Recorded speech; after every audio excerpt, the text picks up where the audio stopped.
no ministério ou até em nossa própria justiça, estamos repetindo o pecado de Israel. Irmãos, a idolatria não começa nas mãos, começa no coração. Tem gente que parece que está vivo, mas está morto. Tem gente que parece que adora a Deus, mas tem ídolos no coração. Parece crente, mas não tem nada de crente. Adora dinheiro, família, posição social, status, ministérios, justiça própria. Portanto, não se iludam, não é visto, é dentro do coração. Por isso que a religião da qual eu falo hoje, a religião do Cristo, é a religião do coração. Como está o teu coração? Quem está assentado no sublime trono do teu coração? Quem manda aí nesse coração? Quem é o rei desse coração? Quem é o Senhor dos seus sentimentos, emoções e comportamentos? Versículo 6 ao 7, portanto, eis que cercarei o teu caminho com espinhos. O texto muda, né? Muito rápido, né? Agora Deus age. Observe aqui algo bem impressionante nesse texto. Deus não entrega Israel simplesmente ao seu pecado. Ele bloqueia seus caminhos. Ele coloca espinhos. Ele levanta muros. Ele frustra os planos desse povo. Aquilo que Israel buscava não seria encontrado, irmãos. Quais são os propósitos dos espinhos? Muitas vezes entendemos dificuldades da vida como apenas sofrimentos. Nossa, minha vida está tão espinhosa, está espinhenta, estou sofrendo muito. Mas nesse texto, espinhos são graça. Espinho é uma mula de balão se colocando na frente. Espinhos, às vezes, é Deus questionando por que estás nu. Quem te fez saber que estavas nu? Deus, Ele é um Deus tão gracioso que Ele se revela, colocando espinhos, fazendo perguntas, colocando obstáculos, atravessando o nosso caminho de alguma forma. E esses espinhos impedem a destruição completa de Israel. Observe que no versículo 7 aparece: então dirá, irei e tornarei para o meu primeiro marido, porque a disciplina dos espinhos tem um propósito maior, tem um propósito restaurador, de levar o seu povo. Quando você vê o versículo 7, você entende que ele voltaria, eu não estou dando conta, estou sofrendo muito. E às vezes Deus faz isso conosco. Quem lembra do 1:8 de Deus e o 8:1 de Deus, que a gente estudou aqui na série de Atos? Capítulo 1, versículo 8 de Atos é para ir pregar em Samaria, Jerusalém, até os confins da terra eles não vão. E você vai ver o 8:1 de Deus, lhes sobreveio uma grande perseguição, e eles são dispersos por Jerusalém, Samaria e até as regiões circunvizinhas, eles são dispersos. É assim que Deus faz e a gente às vezes não entende. Segunda aplicação, quantas vezes Deus fecha portas que insistimos em abrir, e insistimos em atravessar. Quantas vezes uma perda, uma frustração ou um fracasso se tornam instrumentos da graça de Deus. Nem todo obstáculo é abandono. Alguns obstáculos são manifestações da misericórdia divina, da misericórdia de Deus. Às vezes a gente está pensando que está acontecendo algo ruim conosco, ruim com alguém, a gente está achando ruim. Meu Deus, assustado, desesperado, calma, Deus está cuidando de tudo. E eu aprendi uma coisa, sabe? Às vezes a gente fica colocando a mão numa situação que Deus já está com a dele. Calma. Peça discernimento a Deus para você colocar a mão onde Deus manda você de fato colocar. Às vezes pessoas passando por dificuldades, por uma vida bem espinhosa, por dificuldades porque o Deus pedagógico está ensinando algo para essa pessoa, e a gente fica ali, né, tirando os espinhos, metendo um facão ali, tirando de um jeito ou outro, e a gente tem que tomar cuidado às vezes com isso. E eu não estou aqui com um discurso que nós temos que ser frios, não ajudadores e não abençoadores, mas infelizmente, ou felizmente, muitas vezes Deus está agindo e a gente quer ficar botando a nossa mão onde Deus está agindo. Deus estava agindo com juízo contra Israel. Deus estava trazendo Israel de volta com os espinhos. O maior pecado é esquecer quem é o verdadeiro doador. Nós temos outro problema ali no versículo 8 e no versículo 9. Ela, pois, não soube o que eu é que lhe dei. Olha o que ele diz. Ela, pois, a esposa, a infiel, não soube que eu é que lhe dei. Aqui está o centro da acusação. Israel se recebia, aí ele viu o texto, né? Israel recebia vinho, trigo, azeite, prata, ouro, mas não reconhecia a mão que sustentava tudo. Parece com a gente, sabia? Parece com você, parece comigo, que me esqueço todos os dias, de frente do meu prato de comida, a dizer: bendito é o nome do Senhor. Obrigado por esse prato de comida, porque a gente se esquece. Eu esqueço, não sei se vocês esquecem. Adriana, vocês já oraram? A Adriana chega lá com o dom do Espírito Santo lá na mesa da nossa casa. Vocês já oraram? E todo mundo fica sem graça.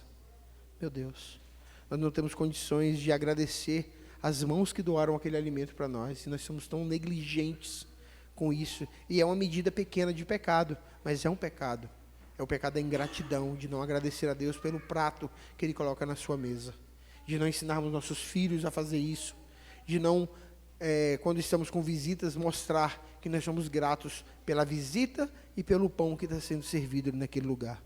A bênção foi transformada em combustível para a idolatria.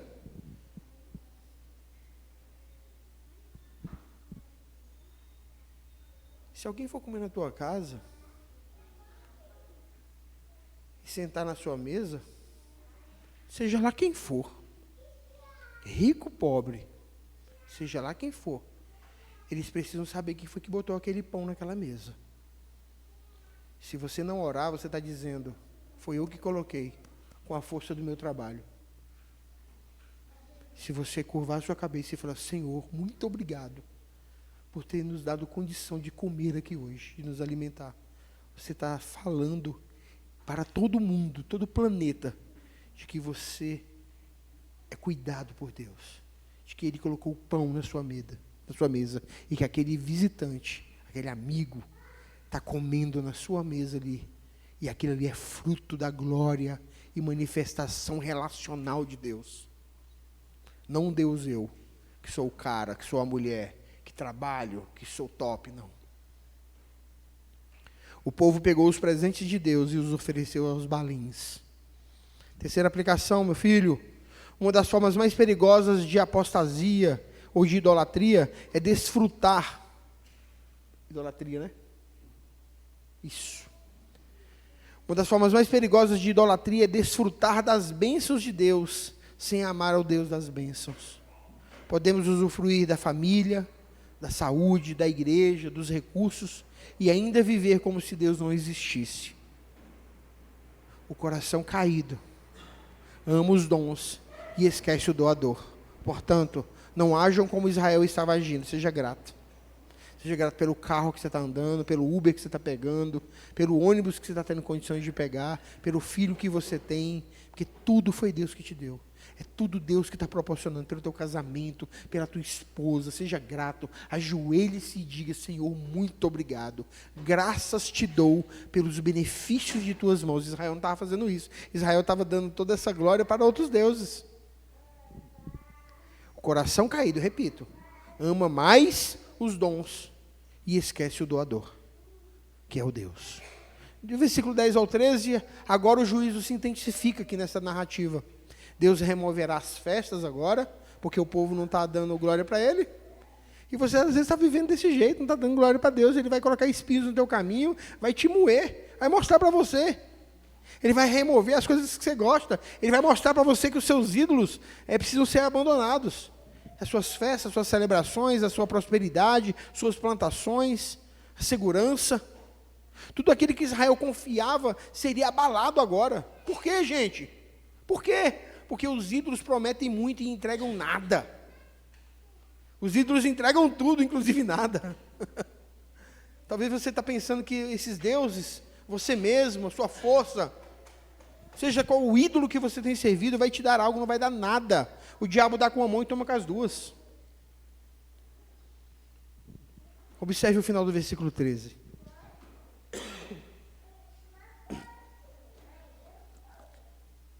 De mim se esqueceu, diz o Senhor. Essa é a maior tragédia humana. Essa é a maior tragédia do texto. Mais grave do que perder colheitas, irmãos. Mais grave do que perder prosperidade e estabilidade. É esquecer-se do Senhor. Sabe por que Davi era um homem chamado segundo o coração de Deus? E olha que o Davi não era gente fácil não, tá? Se a gente for ver todo o enredo, história e caráter de Davi, a gente vai se assustar. Meu Deus, como que coloca um relato tão negro de um homem desse aqui? Que vida terrível! O camarada matou, mandou matar, era um mulherengo, preguiçoso. Em vez de estar na guerra, estava pecando. Articulador, terrível, coisas terríveis. E ele é chamado homem segundo o coração de Deus. Que coisa louca. Porque para Davi, a presença de Deus era mais importante do que o reino dele. E eu provo. Capítulo 51 de Salmos, ele diz assim: Senhor, não afaste de mim a tua presença. Eu posso acrescentar no texto e elocubrar com o texto, sem problema aqui. Senhor, pode tirar o reino. Tira os cavalos. Tira o ouro. Tira a prata. Ele não falou isso. Não tire de mim meus benefícios. O que Davi fala, pode tirar o que você quiser, mas não afaste de mim a tua presença. Uma igreja que não tem a presença de Deus como algo mais caro na sua vida, já se perdeu há muito tempo. Já morreu há muito tempo. Uma pessoa que não tem essa presença como algo mais valioso da sua vida, já se perdeu há muito tempo. Esse é o maior drama desse texto. O maior problema de Israel não era econômico, irmãos. Não era social, era espiritual, era a presença de Deus. Eles trocaram a presença de Deus por outras coisas. Quarta aplicação, o grande perigo da igreja moderna, da qual nós fazemos parte hoje, não é necessariamente negar a Deus, é viver como se ele fosse algo secundário. Quando Cristo deixa de ocupar o centro, o trabalho ocupa, a família ocupa, a política ocupa. Eita, nessa igreja aqui, vocês não começam com o negócio de política aqui agora para outubro, não, que eu pego vocês, em nome de Jesus. Eu vou levar para a salinha da conversa e da disciplina. Eu vou chamar o Tiagão não está aí. Vamos para a salinha da disciplina. Pelo amor de Cristo Jesus, idolatria política, ninguém merece. Crente habita ao lado, arrumando confusão, brigando no meio da rua por conta de política, meu irmão. Hoje aqui de manhã foi política, né? Então você já deu o papo reto já, né? Amém? Tenho certeza disso. Nós já falamos do futebol aqui. Não é Deus na nossa vida. Vamos cuidar. Fica ligeiro. O esporte ocupa, o ministério ocupa, porque o coração nosso nunca fica vazio. Ele sempre tem sede de novos deuses.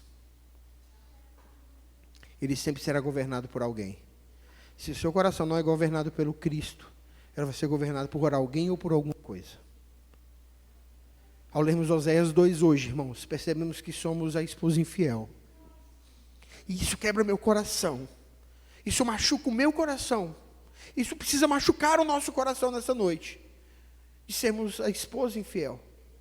Eu queria muito olhar para esse texto e dizer, eu sou o Israel de Deus, o povo santo, o povo que não erra. Mas infelizmente nós estamos em pleno século 21. Agindo ainda como infiéis.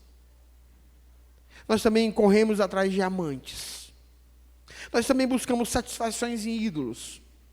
Nós também recebemos bênçãos e frequentemente nos esquecemos do doador. Porque somos ingratos. E a pergunta é, como uma esposa infiel pode ser restaurada? Quando Paulo diz ali, eu consigo lembrar desse texto, quem me livrará do corpo dessa morte? Quem me livrará desse cadáver que pesa sobre meus ombros? A resposta, queridos, é Cristo Jesus. Porque a resposta não está em nenhum de nós, não está no pastor André, não está no teu pai, não está em governo, não está em time, não está em coisas, dinheiro. A resposta está numa pessoa, e essa pessoa é Jesus Cristo de Nazaré. Jesus veio como verdadeiro noivo, ele não é o infiel. Quando Israel foi infiel, ele foi perfeitamente fiel. E quando nós quebramos a aliança, ele cumpriu completamente, plenamente, cabalmente a aliança. Enquanto nós merecíamos ser expulsos, Cristo foi levado para fora da cidade e crucificado. Nós é que tínhamos que ser expulsos. A esposa infiel em Jerusalém, em Israel, era levada para fora da cidade e apedrejada. Era eu e você. Era eu e você jogado do lado de fora da cidade e levado pedradas na cara, sangrando até morrer. Mas ele, como uma ovelha, como um cordeiro mudo levado ao matadouro, assume o lugar da esposa infiel e leva pedradas, é crucificado, é humilhado e traspassado, e o castigo que nos traz a paz estava sobre ele, e sobre as suas pisaduras, sobre a moída que deram nele, como a rosa esmagada no jardim. Por mim e por você, ele ocupa o meu lugar e o teu lugar. Nisso há restauração, nisso há redenção. Enquanto nós merecíamos ser expulsos, né, irmãos? Ele foi por nós. Na cruz, Cristo recebeu sob o juízo da infidelidade do seu povo. Ali o verdadeiro esposo pagou o preço pela esposa adúltera. Ali o marido falou, não. E o nome disso é justificação pela fé. Não. Neles não. Mas eles não merecem. Não, neles não. Por eles, eu irei ao madeiro. Ao cruento madeiro, ao duro madeiro, à pesada cruz. Por isso, a disciplina de Deus não tem como objetivo destruir os seus filhos, mas conduzi-los novamente ao noivo. Toda a mensagem de Oséias, queridos, que nós lemos aqui, vamos ler durante esses dias, eu estou apaixonado por essa série, aponta para o amor redentor do Cristo pela sua igreja. Não abandone a igreja. Existe um homem, e o nome dele é Jesus Cristo de Nazaré, que ama essa igreja, que Ele te ama, Ele deu a vida por você, Ele cuida de você, Ele está com você. Não o abandone, não abandone a comunhão da igreja, não abandone os irmãos, não abandone esse templo físico, não abandone a igreja visível, não abandone a igreja invisível, porque alguém poderoso, forte, grande, tão grande como não há como mensurar, morreu por ela, deu a vida por ela. E essa mensagem aponta para ele. Oséias capítulo 2, versículo do 2 ao 13, querido, nos ensina. Deus leva o pecado a sério. Talvez você tenha levado o pecado na brincadeira, cuidado. O pecado é tão fedorento, tão oculto, tão mentiroso, tão pretensioso, que ele pode te matar. Então pare de pecar em nome de Jesus. Deus do jeito que Ele leva o pecado a sério, Ele também os expõe. Ele não expõe nossos ídolos para nos envergonhar, para nos redimir. Hoje Deus está revelando os seus pecados, os ídolos do seu coração, abandone eles. Eu estou pregando, você está sabendo qual é. Eu não preciso aqui fazer como alguns irmãos aí da profecia, né? Apontar dedo e dizer que Deus está me revelando nada, você já está indo, já está revelado aí no teu coração, você sabe quem é o Senhor dos seus sentimentos, quem é o Senhor dos seus comportamentos, você sabe, você não é bobo, tem bobo aqui não. Deus usa a disciplina para nos restaurar, Deus remove os falsos refúgios, Deus deseja trazer o seu povo de volta para si, portanto volta logo para os braços desse Deus de amor. Volta logo para Cristo. Se deite no único colo capaz de acalentar o teu sofrimento e a tua dor. Porque o objetivo final de Deus não é a ruína do pecador, é seu arrependimento. Os espinhos da providência existem para nos levar de volta ao bom pastor, o pastor que deu a vida pelas ovelhas. Os muros que a disciplina que levantam existem para nos conduzir novamente ao noivo. Então volta. Se entrega. Não há outro lugar. Para de bater cabeça nesse mundão. Só há um lugar onde nós podemos colocar a cabeça nesse travesseiro de amor, que é o travesseiro do Cristo. Só há um lugar que há descanso. Só há um lugar que há paz. Só há um lugar verdadeiro. Cristo é uma pessoa. E eu quero fazer as implicações práticas finais. Primeira aplicação aí. Examine seus ídolos. Pergunte-se: o que mais devo perder? Desculpa, o que mais temo perder? O que mais desejo possuir? O que ocupa meus pensamentos? Muitas vezes ali está o ídolo do seu coração. É o que toma mais parte do seu dia. Analise seu coração. Olhe para o seu coração. Exorte o seu coração. Denuncie o seu próprio coração. E entregue tua vida somente a um: Jesus Cristo de Nazaré. Segunda, interprete corretamente os espinhos. Nem toda dificuldade é castigo. Algumas são as expressões da graça de Deus impedindo caminhos de destruição. Furou um pneu, né? Calma, Deus está te segurando. Uma fila no banco. Sistema caiu, então não vai de sistema cair, né? Não é sistema caiu, Deus está controlando tudo. Meu irmão, o sistema caiu, não sei que hora que volta. Essa semana mesmo eu estava na farmácia. Adriana, não sei se a Adriana estava comigo, estava. Eu fui comprar um remédio, uma vitamina, né?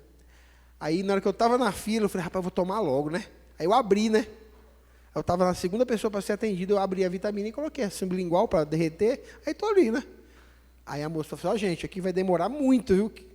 O sistema saiu. Eu falei, misericórdia, eu já abri a caixinha, não tinha como desistir, né? Que eu poderia muito bem sair de lá e ir para outra farmácia e comprar.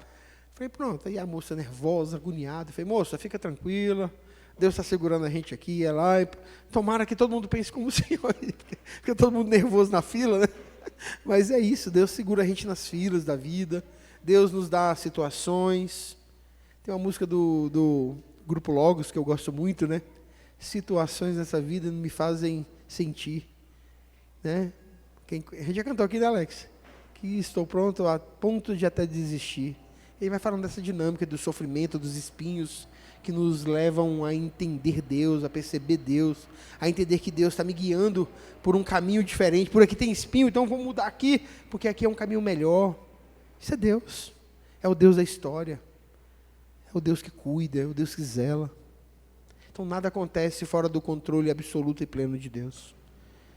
Terceiro, cultive gratidão ao doador. Não adore os presentes, adore quem os concede.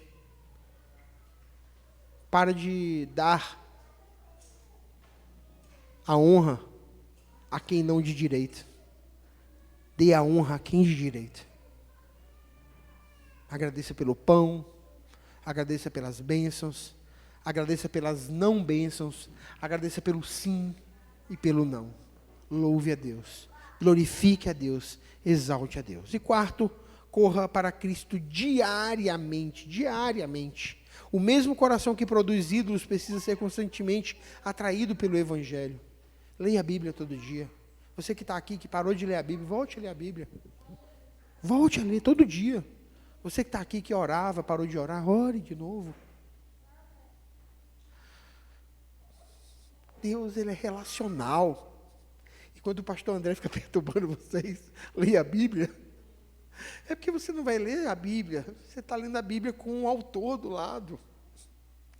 Você não vai orar, você não vai conversar com o Douglas, você não vai falar com o André na oração. Você vai falar com um Criador, com algo pleno, sublime, poderoso, divino, sacro. É Deus. Ai, que perturbação, o pastor não deve ficar perturbando a gente para orar, não. Estou te levando para conversar com o que há de mais pleno, mais puro, mais santo no mundo. Venha para a igreja. Volta para a igreja. Congregue com regularidade. Volta logo. Por quê, né? Porque vai ter um monte de gente chata lá em Joné. Mas esse povo enjoado, chato, tudo diferente, com cabeças e cabeças. Foi um povo lavado e remido pelo sangue desse Deus. E estar com esse povo é um privilégio, é uma alegria. Mesmo diferentes. Mesmo tudo com uma cabeça, uma sentença diferente. Seja atraído pelo Evangelho todos os dias. E por último, lembre-se que a disciplina é um ato de amor. O Pai corrige aqueles que pertencem a Ele.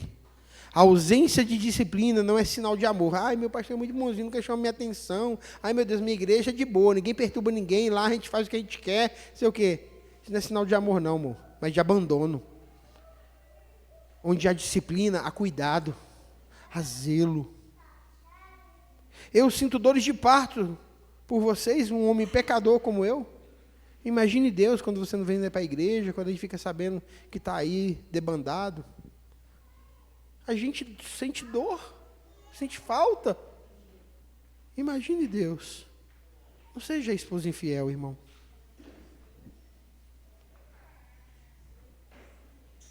Os espinhos de Deus frequentemente são a prova de que ainda somos filhos dele. Eu peço nessa noite, irmãos, que Deus nos livre de amar mais os dons, os presentes, do que a presença dele.